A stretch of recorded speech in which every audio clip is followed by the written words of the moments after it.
Our featured speaker is Jennifer McGovern, the President and CEO of the Housing Trust Fund of Santa Barbara County. HTF is a county-wide nonprofit financing initiative. Jennifer oversees programs to expand workforce and affordable housing opportunities through the agency's revolving loan fund for affordable housing production, the Workforce Homebuyer Program, and the new Housing Innovations Program. She has been involved in affordable housing development and finance for 43 years. Prior to joining HTF, Jennifer worked as a professional consultant to help public agencies, nonprofits, and private developers assess community housing needs, develop workable programs, and finance affordable housing. The moderator for our panel discussion is Dr. Susan Salcido, the Santa Barbara County Superintendent of Schools. The Santa Barbara County Education Office supports 20 school districts and nearly 70,000 students and partners with organizations countywide. Susan grew up in Santa Maria and began teaching at Dos Pueblos High School. She then served as assistant principal of San Marcos High School and principal of Santa Barbara Junior High. Susan then joined the Santa Barbara County Education Office, serving consecutively as a director, assistant superintendent for instructional services, and deputy superintendent. She serves on numerous local boards and also provides support and leadership to statewide educational committees and projects. Our panelists represent 3 of our 2019 grantees. Tessa Madden-Storms is the Regional Director of PATH Santa Barbara. Tessa joined the PATH family of agencies in May 2011. As Regional Director, she leads and oversees all administrative functions, clinical programming, and community relation functions for PATH's programs in Santa Barbara. Tessa comes to this position from 5 years on PATH's development team, managing the organization's private giving and events-based fundraising programs statewide. Her background includes a wide variety of nonprofit developmental roles. Brian Clark is the Client Resources Regional Coordinator of Catholic Charities. Brian has been with the agency for 17 years with direct contact experience with homeless clients, both in the office and on the streets. Restorative Court has recognized Brian for services, quote, to our most vulnerable population, opening doors and changing lives. And finally, Kathleen Bauschke is the Executive Director of Transition House. Kathleen has been involved with the agency since 1992, serving first as a volunteer fundraiser and shelter manager, and later joining the board of directors. She joined the staff in 2001. During Kathleen's tenure, Transition House refined its anti-poverty programs and grew its children's programs, all aimed at breaking the cycle of family homelessness. Under Kathleen's leadership, the agency has completed several building projects, including construction of 6 units of affordable housing on South Salina Street, the renovation of the agency's emergency shelter, the development of 8 new units of affordable housing, and a new infant care center. So before I turn the discussion over to Jennifer, I'd like to provide some context about poverty in Santa Barbara County. When I joined the Women's Fund Research Committee last year, one of my colleagues told me that Santa Barbara County was the 3rd poorest county in California. And my response was, no way, that just couldn't be true. And I'll bet that many of you would have the same reaction. Well, the latest research shows that the situation is actually more dire. According to the 2019 report by the Public Policy Institute of California, of California's 58 counties, Santa Barbara ranks 2nd behind Los Angeles in its overall poverty rate of 22%. And this ranking held true for the child poverty rate. Santa Barbara tied for 2nd with Orange County, again behind Los Angeles, with a child poverty rate of 24%.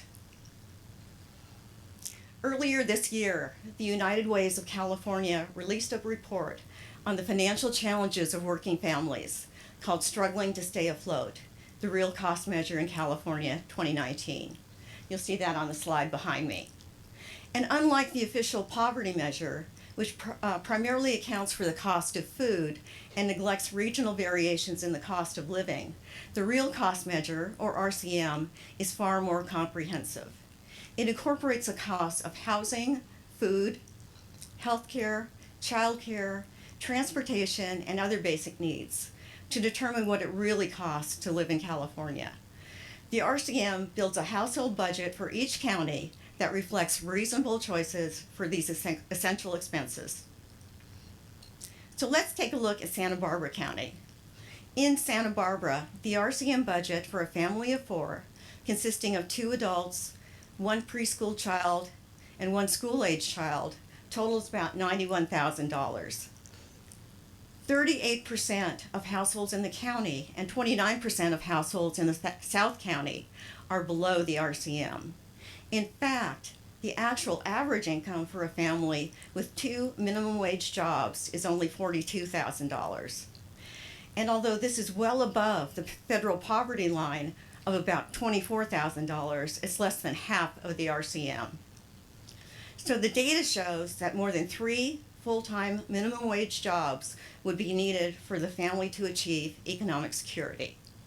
The report also found that in Santa Barbara, families work, but they don't earn enough. 90% of the households below the RCM have at least 1 working adult. 75% of heads of households who work are employed full-time throughout the year. Here are a few more facts.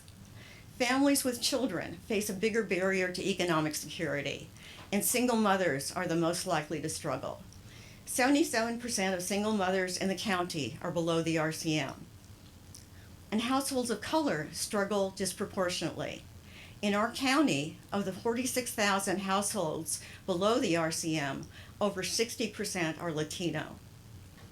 And lastly, housing costs are a major challenge for these struggling households. 42% of all households in the county spend more than 30% of their income on housing. And you'll hear much more about this from our speakers. I'll leave you with this quote from Franklin Roosevelt. To paraphrase, the test of our progress is whether we provide enough to those who have little. And now I'll turn the discussion over to Jennifer. Well, thank you so much for inviting me today. I feel very privileged to be here with this tremendous group of high-powered, wonderful, community-minded women, and with this illustrious panel of people who are really serving the community. Thank you so much.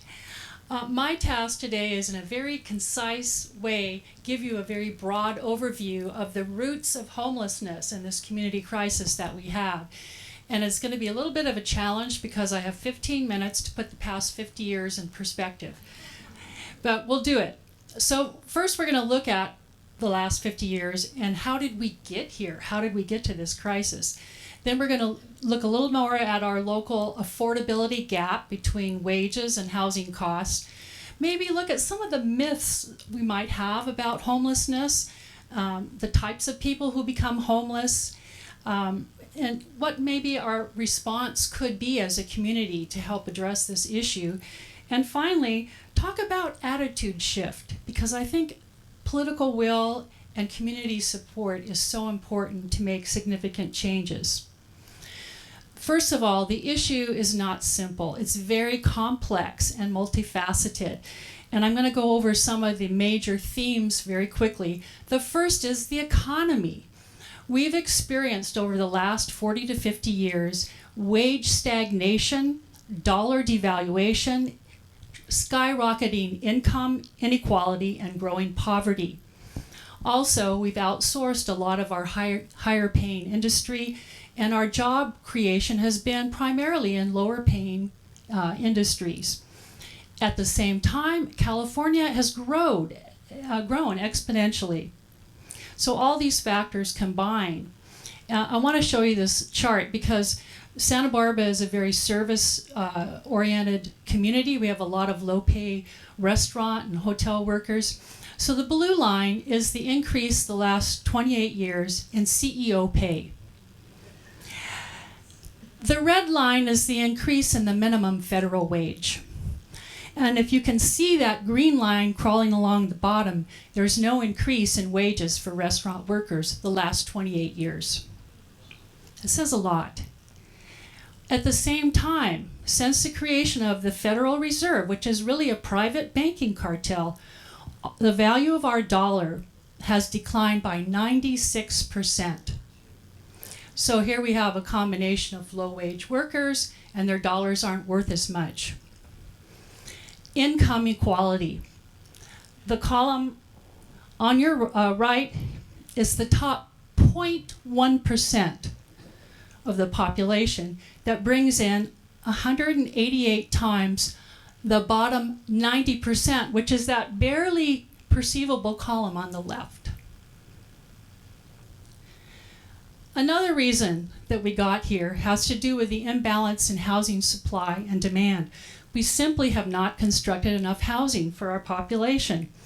We also experience gentrification, or a loss of what we call the marginal housing stock. Boarding rooms, older hotels, single occupancy rooms. And we had massive cuts in federal and state subsidies, 78% during the 80s and 90s, and most recently another 18%. At the same time, in the last 70 years, the population of California quadrupled. And we had new household formation, not only young generations, but older generations who have more households now, living single. But since 1970, we haven't kept pace in California. It's estimated today we have a shortage of 3 to 4 million units in California that should have been built. And in the last decade, instead of building about 180,000 units a year, we need to keep pace, we only averaged 80,000 units. So all of that drives up the cost of housing because you have huge demand and not enough supply. To give you a statistic locally, in 1984, the median home price in Santa Barbara was 4 times the median family income. Today, it's 16 times the median family income. So when people go, well, I bought a home when I was young, why can't you do it? This is why. It's impossible. Also, we've kind of shot ourselves in the foot in California with good intentions, but they had some consequences. The California Environmental Quality Act, which was passed, has been used in some extent to kind of be a way to thwart development. No growth policies as well, resistance to thoughtful higher density, and that old NIMBY, not in my backyard. And I want to also say there's another phenomenon that happened. It's a shift from viewing housing as a home to viewing housing as a commodity. And we can see this with the monetization of homes by Wall Street and big banks, the bundling of people's mortgages and a lot of subprime mortgages, and the resultant inflationary housing bubble and the market crash in 2008. And if you want a good overview of that, go see the movie The Big Short. There's also another phenomenon. It's the globalization of resort areas. People coming in from foreign countries with investments, the arrival of Airbnb and language schools that take up units that normally would be for the local population. All of this has resulted in a tremendous affordability gap. We are distinguished by being the 5th least affordable small metropolitan housing market in the entire nation. And as Janice said, we have this high poverty rate. So all of this results in working families being shut out of home ownership, and our most vulnerable populations struggling with cost burden in overcrowded situations, and resulting in many times in homelessness. Some more statistics, American survey, U.S. Census, almost 50% paid more than 35% of their income. And that doesn't include the categories, because very low income pay 50, 60, even 70% of their income. The housing wage that Janice alluded to, in Santa Barbara, you need to earn at least $37 an hour to afford the average 2-bedroom apartment at over $1,950. That's countywide. But our workers they don't even earn $21 an hour. So you have to work multiple jobs just to pay the rent. Here's a comparison. Green is Santa Barbara, yellow California, and the orange US. Our home costs have gone up as a result. In June, it was $1.3 million, the average sales price in South County. And because of this, we've had tremendous growth in commuting. So we have now 23,000 people commuting each day into South County from Ventura, Lompoc, Santa Maria, and even farther. Well, do we have any affordable housing? Yes, we have some, but the need is tremendous. There's over 19,000 unduplicated households on the combined county and city housing authority list. And as I mentioned earlier, we lost a lot of marginal housing stock. Since 1987, we lost over 450 single occupancy hotel units that served many people with special needs in our community. And we also didn't build adequate facilities for people who were deinstitutionalized from mental health and other facilities in the state. And we have some units, about 600, at risk of losing affordability. How many homeless people are there? Well, we do a point in time survey every year, and they've identified over 1,800 homeless people. However, that does not count people living in cars and people at risk of homelessness who are couch surfing and staying with friends. And interestingly, 60% of the homeless that were counted have been in the county over 10 years. So they're people from our area. And that brings up the problem sometimes of stereotypes. You know, we sometimes hear people say, oh, well, homeless people, they're all drug addicts and they sleep outside businesses and they're irresponsible. Well, they want to be homeless. They get free stuff. In fact, they're from out of town and they come here for welfare. Well, as we can see, that's not exactly the case. So we need to do more as a community to understand why people become homeless. And the chief cause is they can't afford the rent. Also, they may be working, but they lose a job or they have a family emergency and suddenly they're on the street. There's also a lot of personal trauma, not only from veterans, but women, victims of domestic violence, unaccompanied youth coming out of foster care, unresolved childhood trauma. So it affects a variety of people who simply don't have the coping skills and end up homeless. So what we've learned is the homeless are not uniform. We have people that are chronically homeless, we have people that are situationally homeless, people living in cars, and people at risk of homelessness. So what could be some responses?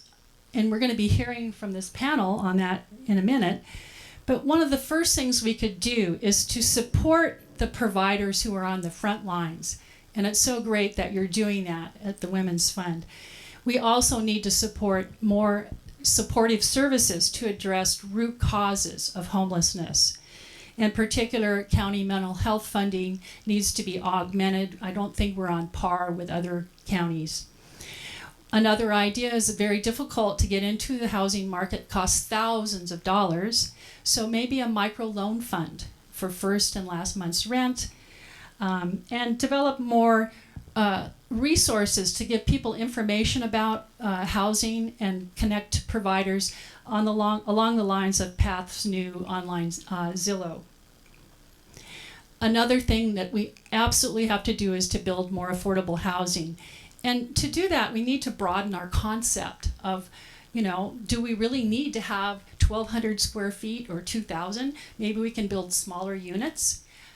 We need to rethink density and multiple stories, do infill development to better utilize existing sites, higher density in targeted select areas, but we must put the affordability controls on it. Otherwise, we end up just more gentrification and creating more higher income housing. I also think there's a tremendous potential with accessory dwelling units. And then perhaps we need to look at, can we reform our development and environmental review process so that it doesn't take 5 to 10 years to get a project developed. Other things, perhaps getting some capital to buy apartments and group homes, creating a land trust to put those units in to keep them affordable, and then looking at modern innovations to make development of housing cheaper. Some very exciting ideas, tiny homes, modular and prefab. My favorite is 3D printing, and fostering more partnerships. Here's a 3D printed house. Apis Core printed this house, 407 square feet, finished it in 24 hours at a cost of less than $10,000. We are partnering with Apis Core to develop the first 3D printed house in Santa Barbara County. Finally, we've given a lot of statistics, but what this is really all about is having us look together at what do we really mean about home and community, and what is it like to be homeless? And my thoughts are, home is when we create spaces where people from all walks of life can feel safe, comfortable, and be themselves. And it's also a sense of place where we feel we belong and we connect with others and we can participate in the community in all the myriad activities that we have, civic and spiritual and cultural. It's connecting with others and sharing and serving and supporting each other. And when you're homeless, you don't have that. You don't have that basic concept of home. So if we are to do something and to create a new vision of home and community, then we have to realize that it's when the individual home blocks of each individual, the building blocks, come together, that's where we get this rich, interconnected fabric of our community that makes a beautiful community with all types of people. And the fundamental building block for that is housing that's affordable to working families and individuals. Without that, we cannot create home.